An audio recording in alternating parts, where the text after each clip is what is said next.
Okay, let's unpack this. You know that feeling when something genuinely feels like, well, like a leap forward? Hmm. That's kind of the vibe around Google DeepMind's Gemini. It doesn't just feel like another AI blip on the radar. The sources we've looked at, they really suggest a shift is happening. Absolutely. Yeah, we've been diving into the technical stuff, and what's coming out isn't just, small improvements here and there. Right. This looks like a fundamentally different way of thinking about AI, and it could have some pretty wide-reaching consequences. Exactly. So whether you're maybe a developer wrangling code or a leader trying to figure out what's next, or honestly just someone trying to get your head around the forces shaping things, Yeah. this deep dive is for you. Our mission today, let's try and cut through the noise, the hype, and really pull out the core insights about Gemini, what actually makes it different, and, why should you care? Okay, sounds good. So let's start with what it is, but yeah, let's not dwell on the super obvious. Yes, Gemini is a large language model, an LLM from Google DeepMind. We know that. Right. But just calling it that, it kind of undersells it, I think. It's framed much more as like an intelligent companion, deeply integrated. An intelligent companion. What? Right. More than just text generation, then. Way more. The sources really emphasize its versatility. It Yeah. can actively search for info, generate all sorts of creative content, analyze complex data, summarize long documents, Mhm. and even reason through problems with what they're calling like a human-like nuance. It's designed to be this multifaceted tool in your digital life. And it's not just for researchers in a lab, right? How easy is it for regular people or businesses Yeah. to actually, get their hands on this? That's crucial. And yeah, they're rolling it out across everyday digital stuff. There's a free chat bot you can talk to directly. It's Wow. meant to make search smarter, more like a research assistant. And then, of course, there are the more powerful versions for pros and businesses. Right, the enterprise stuff. Exactly. But the key is access is designed to be pretty seamless. But- Web browser, mobile app, the usual ways. So it could scale from asking a quick question on your phone right up to crunching serious business data. That's the idea. The sources really highlight how adaptive and scalable it is. It's built Yeah. to be useful, whether you need a fast answer or you're tackling, huge analytical projects. Okay, versatile, accessible. Got it. Now, the material we have mentions 4 specialized models inside Gemini.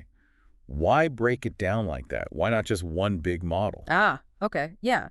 This is where you start seeing how it differs from maybe more traditional AI models that are just one big thing. Right. Google DeepMind's created 4 distinct versions. Each one is optimized, tuned for specific kinds of tasks.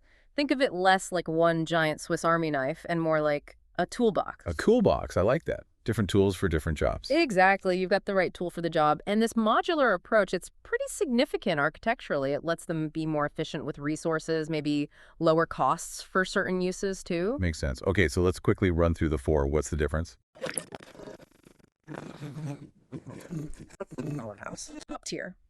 Engineered for the really complex tasks, cutting edge research, big enterprise innovation. The heavy lifter. Definitely. Then there's Gemini Pro. This is positioned as the strong all-rounder, the workhorse, maybe. Okay. Probably what most developers will build on, creators will use, advanced users who need solid AI power for lots of different things. Ultra for the biggest challenges, Pro for general strong performance. Mhm. What else is in the toolbox? Next up is Gemini Flash. Name kind of gives it away, right? Speed. Speed, exactly. Optimized for applications where you need really fast responses. Real-time stuff where any lag is bad. Like maybe a live translation app or something. Could be, yeah. Or quick interactions in an assistant. And then finally, there's Gemini Nano. This one's really interesting. It's designed to run on your device. On the device. So like the AI is running on my phone itself, not in the cloud. Precisely. What's the benefit there? Well, your phone gets smarter without constantly pinging servers. That can mean better battery life, faster processing for some tasks, and maybe better privacy because the data doesn't always have to leave your phone. Okay. Bring the AI right into your hand, basically. That's the goal. Yeah. More intelligence locally. So it's quite clever then. Depending on what you're asking to do, the system just picks the best suited Gemini model. That's the core idea, matching the right horsepower to the job. More efficient, more effective. Okay, now the source material gets really excited about something called token windows. And the numbers they mention seem kind of wild. What is a token window and why is Gemini's size such a big deal? Right, this is absolutely fundamental to understanding Gemini's potential leap. Think of a token window as the AI's working memory, its attention span, maybe. Okay, how much it can juggle at once. Exactly. How much information it can hold and process actively at any given moment. A bigger window means it understands context better, remembers more of the conversation or document. Leading to smarter answers. Smarter, more nuanced, more coherent answers, definitely. And it allows for much longer, more complex interactions. Okay, so it's like upgrading from a sticky note to a massive whiteboard for its memory. That's a great analogy. Yeah. And Gemini 1.5 has just blown the doors off the previous limits. Gemini 1.5 Flash can handle up to 1 million tokens, 1 million. Wow. which is already huge. Yeah. But Gemini 1.5 Pro, it goes up to 2 million tokens. 2 million. The source mentioned other models like ChatGPT were around, what, 32,000? Yeah. That difference is astronomical. What does that let you do? Think about it. Before, an AI might analyze, say, a chapter of a book, maybe. Right. With a 2 million token window, Gemini can potentially process the entire book, or a massive legal contract, or hours and hours of meeting recordings all in one go. The whole thing, without breaking it up. The whole thing. It can analyze, summarize, find connections across that entire chunk of information coherently.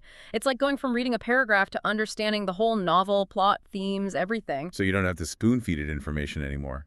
Exactly. And the implications, Mm-hmm. they're huge. Think about law firms analyzing entire case histories instantly. Yeah. Medical researchers sifting through mountains of research papers, educators understanding a student's entire learning journey, software engineers debugging enormous code bases. Wow. Processing these vast data sets in one interaction opens up completely new ways to find deep, really informed insights. That really doesn't feel like just an incremental step. That sounds like it fundamentally changes what these things can comprehend. It absolutely does. It shifts from simple Q&A to much deeper, more holistic analysis and understanding. It's a big deal. Okay.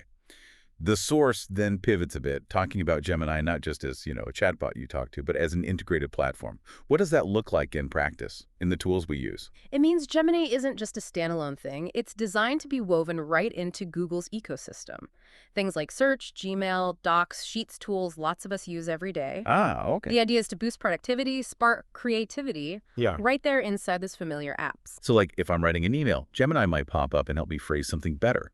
Or in a spreadsheet, it could help analyze the numbers. That's the vision, precisely. Intelligent help baked right in. And beyond that, for developers, there's Google Cloud's Vertex AI platform. Right. That lets them embed Gemini into their own apps and services. So you could see custom AI assistants, smarter tools, maybe even autonomous agents that can do tasks for us. This AI-first era they talk about sounds like they see intelligence becoming just a basic layer in everything digital. That's exactly it. Intelligence as a fundamental building block, not just a feature you bolt on.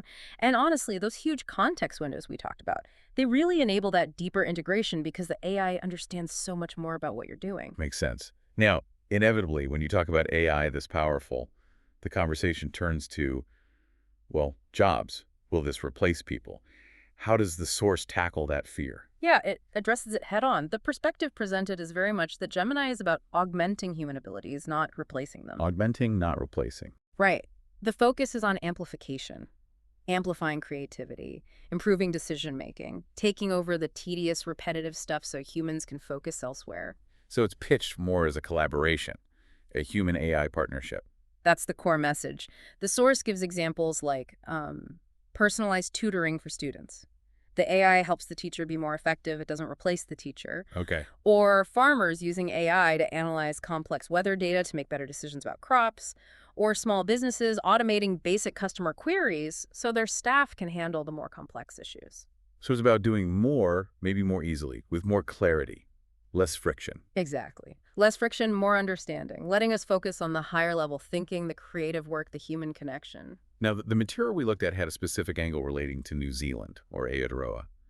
How did the author connect a global tech like Gemini to that specific place? Yeah, it makes a really interesting point about AI, like Gemini being fundamentally borderless. Geography doesn't really limit it. Right. Bits and bytes travel easily. Precisely. So even a country like New Zealand, sometimes seen as a bit geographically distant from the big tech centers, they get instant access to this state-of-the-art tech.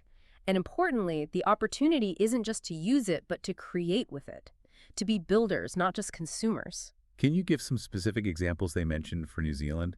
How might someone there actually use Gemini? Sure. The source floated ideas like building a really sophisticated Maori language assistant that could be huge for preserving and promoting the language, the culture, Definitely. or for businesses, maybe optimizing complex shipping logistics for an exporter down in Christchurch, or using it in Wellington to analyze environmental data for developing local sustainable energy solutions. Ah, I The see. key is that blend, taking this powerful global tool and applying it with local knowledge to solve local problems or seize local opportunities. So it's about leveraging this global capability, but tailoring it very specifically to the unique needs and context of a region, its culture, its economy. Exactly. It kind of democratizes access to this cutting edge AI, empowering people anywhere to build things that really matter to them right where they are. Okay, so as we wrap up this deep dive, what's the main takeaway for you? What's the core message from exploring Gemini? I think the fundamental point is that Gemini really does feel like a significant step forward, maybe even a hopeful one, in AI. Hmm. The sheer scale of those context windows, combined with that modular design, it signals a shift in what AI might be capable of. Or the potential impact? The source paints a picture of enhancing our own abilities, sparking creativity in ways we maybe haven't thought of, and ultimately opening doors to solutions and innovations that might have seemed out of reach before. So the next logical step for anyone listening, really, is to just try it. Go play with it. Absolutely, that's the encouragement. Engage with it. Ask Gemini a question. Try building something small if you're technically inclined.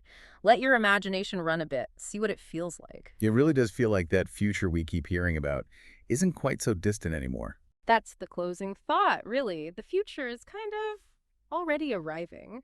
And tools like Gemini, the source suggests, might just make that future look, well, considerably brighter, something powerful to chew on.